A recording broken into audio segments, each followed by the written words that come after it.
Assalamualaikum warahmatullahi wabarakatuh. Halo, perkenalkan namaku Tasya Setiarini.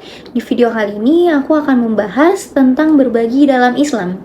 Materi ini aku susun berdasarkan jurnal serta nilai-nilai yang diajarkan dalam Al-Quran dan hadis. Ini untuk jurnalnya.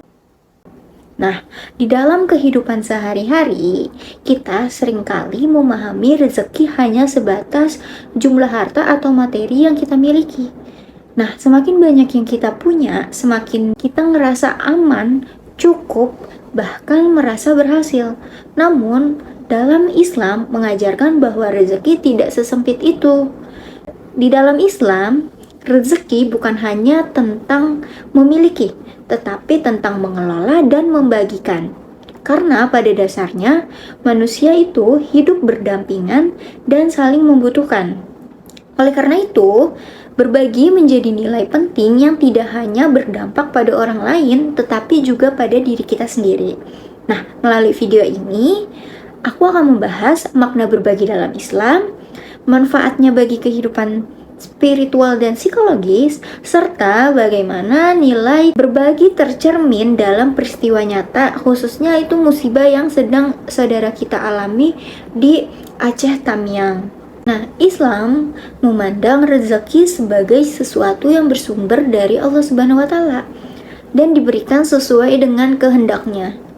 Rezeki bisa hadir dalam berbagai bentuk seperti harta, kesehatan, ilmu, waktu luang, bahkan kesempatan untuk berbuat kebaikan. Nah, Allah Subhanahu wa Ta'ala juga berfirman di dalam Quran surat Al-Kahfi ayat 46 yang berbunyi,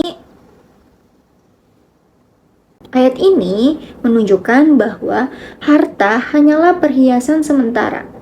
Ia bisa menjadi sarana kebaikan, tetapi juga bisa menjadi sebuah ujian. Nah, harta akan bernilai apabila digunakan untuk kebaikan dan untuk membantu sesama. Dengan kata lain, Islam tidak melarang seseorang untuk memiliki harta, tetapi mengajarkan bagaimana harta tersebut dimanfaatkan secara bertanggung jawab. Ketika harta kita dibagikan, maka fungsinya tidak berhenti pada kepuasan pribadi, tetapi berkembang menjadi manfaat sosial dan pahala di akhirat. Rasulullah SAW juga menegaskan bahwa sedekah itu tidak akan mengurangi harta, malah justru dengan berbagi akan menumbuhkan keberkahan dan ketenangan dalam hidup seseorang. Di dalam Islam juga berbagi sangat erat kaitannya dengan keimanan. Seseorang yang beriman itu tidak hanya memikirkan dirinya sendiri, tetapi juga peduli terhadap kondisi yang sedang dialami oleh orang lain. Allah Subhanahu wa Ta'ala berfirman dalam Quran surat Al-Hadid ayat 7 yang berbunyi, di ayat ini menegaskan bahwa manusia itu hanyalah pengelola harta, bukan pemilik sejati. Nah, oleh karena itu, di dalam setiap rezeki yang kita miliki juga terdapat hak milik orang lain.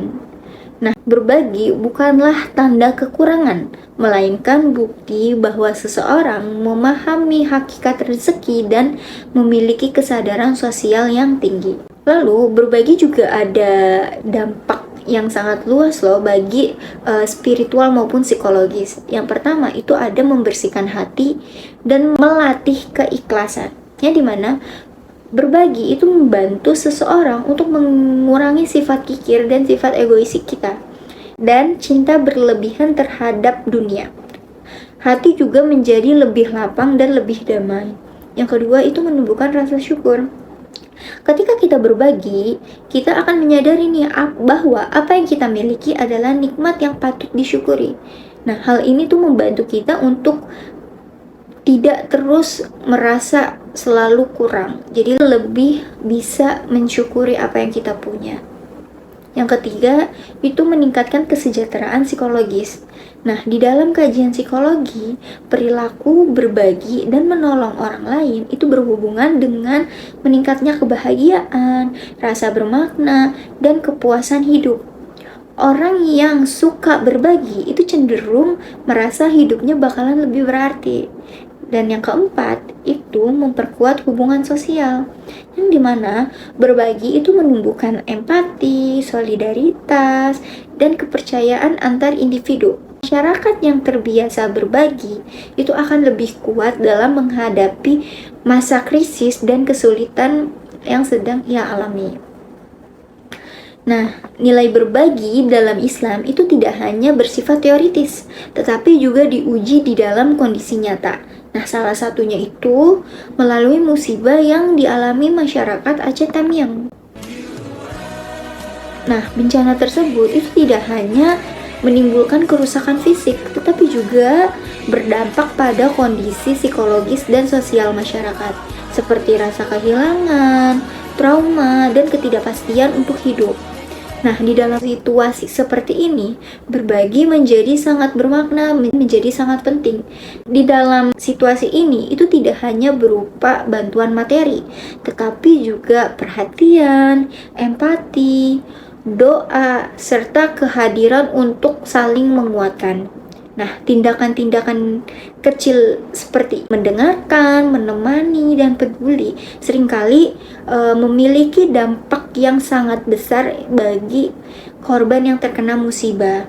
Nah, peristiwa ini juga mengajarkan bahwa manusia itu tidak bisa hidup sendiri dan pasti membutuhkan satu sama lain, terutama saat kita di masa-masa sulit. Nah, Islam juga mengajarkan bahwa berbagi bukanlah tindakan sesaat, melainkan sikap hidup yang terus dilatih.